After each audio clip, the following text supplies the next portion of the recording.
So today we're reading the 7th chapter of the 9 Lives of Montezuma. We know that Montezuma isn't really a cuddly pet cat.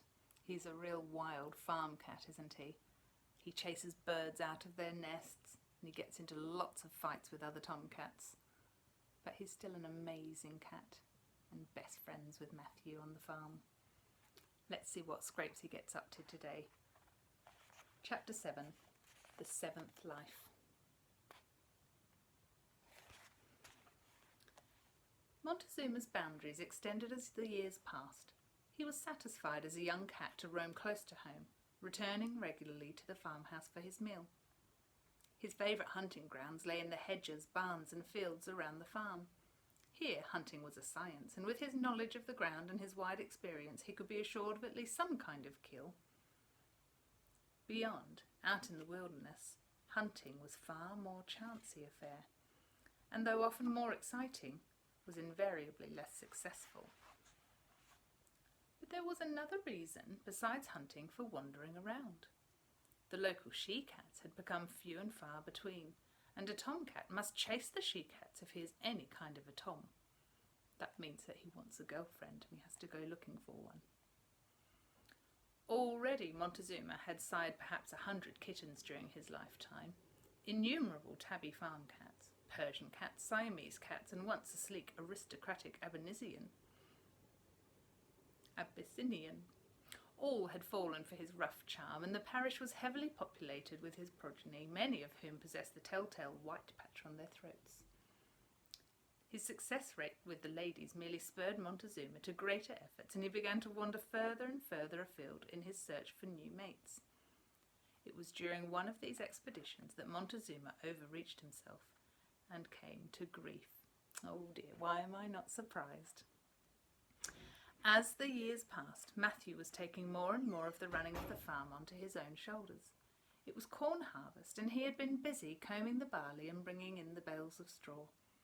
With his father and mother he had spent all his waking hours out in the cornfields, taking full advantage of a succession of blazing warm days. Every day's harvest was an emergency in case the weather broke before the next day, and they worked late every evening, bringing in the sacks and straw before the night came down. There was no time in all this to notice the cat, and so for 2 or 3 days no one realised that Montezuma was missing. By that time Montezuma was a long way away and in deep trouble. Montezuma had never before ventured beyond the wide main road that cut through the hills several miles from the farm. He lay now in the long grass high above the road and watched the traffic flash by. His ears were back and his heart beat fast. This was not for him. He had been here often enough on previous expeditions and surveyed the unexplored territory on the far side of the road, but always his better judgment had ruled him. This time, however, Montezuma had been following the scent of a she-cat, and the trail led him like a magnet down the steep slopes towards the edge of the road. This time he had to cross. He had to go on. Oh no, do you think Montezuma's going to get into some trouble on the busy road? The road was a dual carriageway separated by a long strip of grass and shrubby trees. Montezuma took his time, judging all the while the speed of the cars as they approached. For several minutes he watched, his head turning this way and that, like an irregular metronome, until he was sure that the nearest car was far enough for the attempt to be made. What do you think? Is he going to make it across? His mind now made up, he sprang out into the road and skipped across, the tarmac hot under his paws. He reached the island with only seconds to spare, springing up from the road into the sanctuary of the dusty grass. It was as he landed that he cut himself. As his back legs came down under him, he felt a sharp, stabbing pain in one of his rear paws. On 3 legs he hobbled into the shadow of a thorn bush and lay down to assess the damage. Cautious licking revealed a long gash across the central pad of his paw. He cleaned it thoroughly and then lay back in the shade to wait for the bleeding to stop. By late afternoon he was ready to move on, but the expedition into the unknown lands on the other side of the road had to be abandoned. His one thought was now to get home to the safety of his farmhouse. He limped back through the grass to the edge of the road, carrying his injured paw well off the ground, and began the long wait for a sufficient pause in the flow of the traffic. The pauses came and went, but the cat was unable to move. Each time he decided to wait for the next opportunity, and then the next, and the next. His confidence was disappearing. With only 3 legs at his disposal, his ability to calculate the risk had been upset. Once he did start out to make the crossing, but he found he could not gather up enough speed to make it in time. Halfway across, his nerve failed him, and he turned back and scampered to the island. There he lay down again, dejected, and nursed his throbbing foot. On either side of him, the cars and lorries thundered by in an interminable, unbroken procession, and as the evening came on, the traffic seemed to intensify. Montezuma lay besieged on his island, hunger, fear, and the loss of blood combining to make him tremble from head to foot. He was now totally confused and disoriented. He needed help, so he called out for it, but his yowling was obliterated by the roar of the engines and the continuous swish of the tyres on the soft tarmac. Sergeant Major Sidney Shannon hated roads and avoided them wherever he could, but this one lay across his path and had to be crossed. Old Sid, as he was known whenever he went in this part of the country, was a country tramp. That means he's a homeless person. He had long since given up on the world of people and rarely spoke to anyone unless he had to. His life was spent living in the woods and fields deep in the countryside where men had not yet overrun the land completely. Here there was still the quiet to listen to and the space to wander. But even here the roads had come slicing through his fields. He regarded them as an intrusion, an invasion of his privacy, and the people who used them as marauding lemmings. He viewed them with a degree of detached pity and considerable contempt. Holding his hand up like a policeman, he strode out towards the island in the middle of the road, his kit bag over his shoulder. For hundreds of yards back, the cars squealed to a halt and set up an indignant honking of horns that old Sid ignored completely. As he approached the island at his regular unhurried pace, he spied a cat in the grass, not more than a few yards from him. Old Sid unloaded the kit bag from his shoulder and held out his hand towards the cat. Which cat is it? Yeah, it's Montezuma.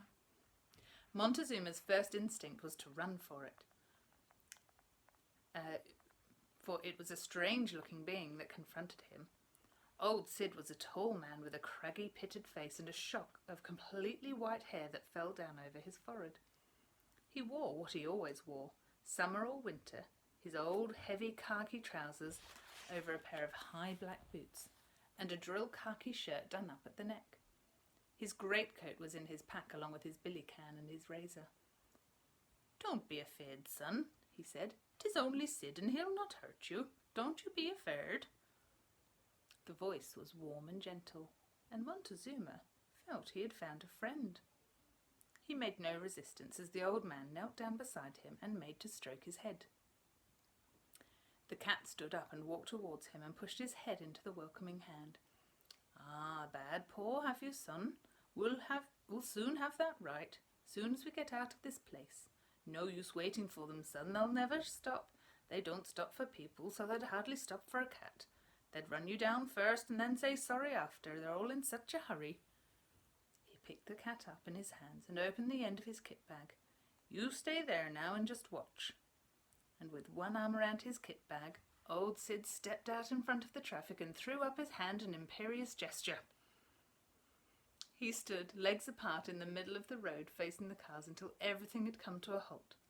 "That's the way to do it, son," he said. "That's the only way." And he turned and walked slowly across the road. Once on the other side, he gave the angry motorists a mocking, courtly bow, and then climbed the fence into the field beyond. "It must be this way you live," he said. "The other way is all people, and no cat in his right mind wants to be with people."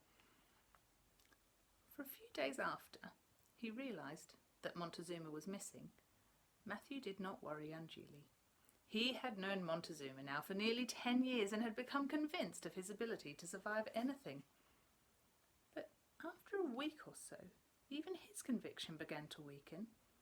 He would call him at all corners of the farm where he was working, and he would ask anyone he met whether they had seen a battered-looking ginger Tom with a white throat. At home he tried hard to disbelieve his father's pessimism. "There's any number of ways for a cat to die, any number," said his father, "and is not immortal, you know." "He'll come back one day, you'll see," said Matthew. But even as he spoke, he knew he was deceiving himself. That means he's trying to convince himself that he hasn't lost Montezuma. "Cars, lorries, traps, drowning, poisoning, there's a lot of danger out there for a wandering Tom. Even a fox, you know, he'll take an old cat if there's nothing else." His father shook his head. "I shouldn't hope too much if I were you. 'Tis never worth it. Accept the worst, that's what I say." "Oh, it's not that old, Dad," said Matthew, and I'll not believe Monty's dead until I see his body for myself." The days came and went, and stretched into weeks, and still Montezuma did not come home. Even now, Matthew had to face the probability that Montezuma was dead. No one talked of him any more in the house. Even Matthew's father refrained from further speculation.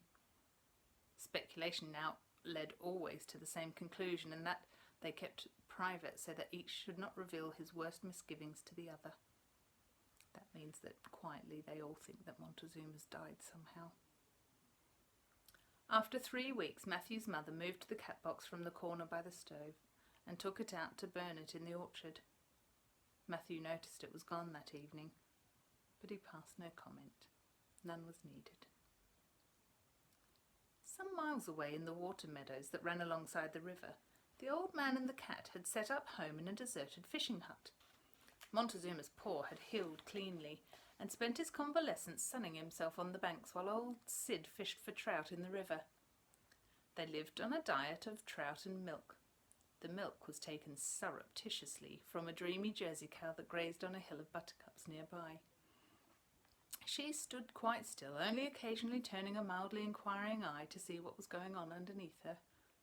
Old Sid talked to her all the while as he filled up his water flask with warm milk.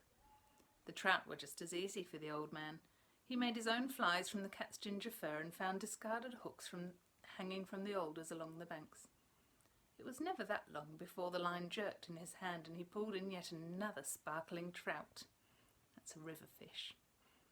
No cat would ever leave a diet of fresh trout and warm milk, and Montezuma was no exception. Every night when he came back from his hunting in the meadows, he would find old Sid awake in the fishing hut, humming in a deep, gruff growl that contained a roll of drums on each note. They were old marching songs, and he would hum them over and over again, his arm around the cat. Old Sid was not used to talking to anyone but himself, but now he had found the perfect audience. The cat would lie by him at night, and he would tell him what he had told no other living soul.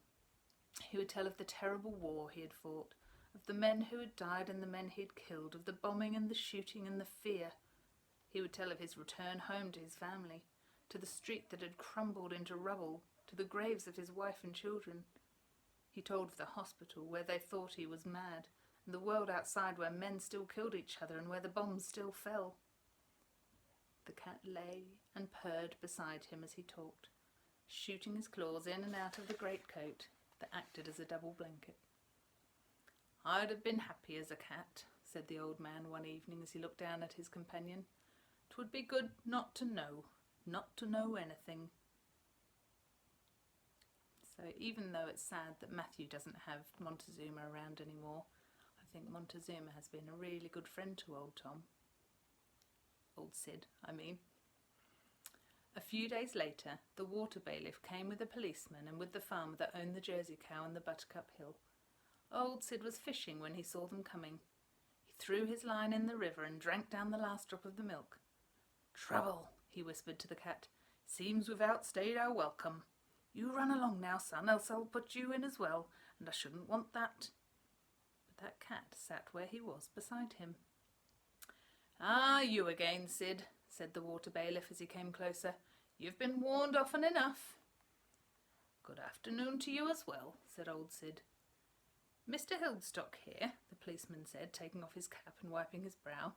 "He says you've been at his Miranda." "Miranda?" old Sid asked. "Who's Miranda?" "My cow, that's who," said Mr. Hildstock, who had a red face and a jutting chin. "I seen you out there every evening milking her off." "Ah, only a bit, farmer, only a bit. I only have enough for me and the cat." The old man kicked out to one side at Montezuma. "Go on, son, get out of here, else I'll take you." But the cat ignored him and lay down just out of reach. "It's not on, Sid," said the policeman. "'Tis poaching and theft, and we can't have it." "I don't suppose you can, son," said old Sid. "But leave the cat be. He's done nothing. Just leave him be." "He might belong to someone," said the policeman. He doesn't belong to anyone, son. Like me, we're the same sort. That's why we get on so well." He bent down and picked up a stone, which he threw at the cat. He spoke sharply now, for the first time, and Montezuma pricked up his ears. "Get out of here, you dumb animal! Can't you see they'll have you too? Get out of here!" Do you understand why old Sid is being horrible to Montezuma? It's not because he doesn't like him. It's because he likes Montezuma so much. He doesn't want Montezuma getting into trouble by the farmer. Montezuma ran as the second stone flew past him. He dodged past the farmer, who was making a grab for him, and made off along the riverbank towards the woods. "Run!" shouted old Sid. "Run like blazes!" And he cheered as the cat disappeared into the trees. "You'll not get him now, you'll not get him," he said. "But I'm ready for you. Just let me get my things." That same evening, the first heavy spot of rain fell after the long harvest drought. The sky fell lower over the farm and turned a translucent lead. The flies vanished suddenly, and the dogs everywhere disappeared under the tables at the first dull, distant rumble of thunder. In the farmhouse, the electricity went off as the lightning struck, and candles were brought out. Everyone went to bed early that night. There was little else to do, but they were awakened around midnight by a frantic knocking at the door. Matthew was first down. It was Mr. Varley from the end of the lane. "Sorry to disturb you so late," he said, "but I thought I should tell you as soon as I could." "What is it?" said Matthew, tying up his dressing gown. "Is something wrong?" "Oh, it's your cat, Matthew," he said. "You know you asked me to keep an eye out for him. Well, I did, and as I was coming home from the meeting up in the village, I think I found him." "Montezuma? You found Monty?" His mother and father had joined Matthew, and the three of them spoke almost as one. "Where is he?" Matthew asked. "Where'd you find him?" He's in the car outside," said Mr. Varley, "but I'm afraid he's dead." "Dead?" Matthew found tears in his eyes for the first time since he was a child. "Not Monty. He's not dead. He can't be." His father pushed by him. "Are you sure, Mr. Varley? Are you sure it's him?" "Looks to be the same cat to me," he said. "I feel sure it is. But it's your cat and you'd know best. You'd best come and look for yourself. That's the only way to be sure." They shone torches into the boot of the car while the rain lashed down on their backs. "Ah, it's him right enough," said Matthew's father. The dead cat was soaked to the skin, his fur matted and dark, but there was no doubt it was a ginger Tom with crumpled ears. Matthew picked him up in the blanket he lay in and carried him into the barn adjoining the house. He laid him down gently on the work table, and they looked again, just to be sure. "Not been dead long, I shouldn't think," said Mr. Varley. "He was warm when I picked him up. He'd been knocked down by a car, I shouldn't wonder, trying to get home. He's all broken inside. I don't think he suffered." "I don't think that white patch seems the same," said Matthew. "It looks a lot smaller than Monty's patch to me." "Ah, it's him all right, lad, no question," said his father, his hand on Matthew's shoulder. "No use clutching at straws, not now. It's Montezuma, and you'd best believe it." "That's him, Matthew," said his mother. "I'd know him anywhere. Poor old thing." Matthew nodded slowly. I'll bury him tomorrow, he said, covering the cat in the blanket. I'll bury him out in the orchard, and then that will be that. Oh, what a sad chapter. Do you think it was Montezuma? Do you think he finally got into too much trouble and got knocked down and killed? I'm only up to chapter 8 though. Tune in tomorrow to see what happens.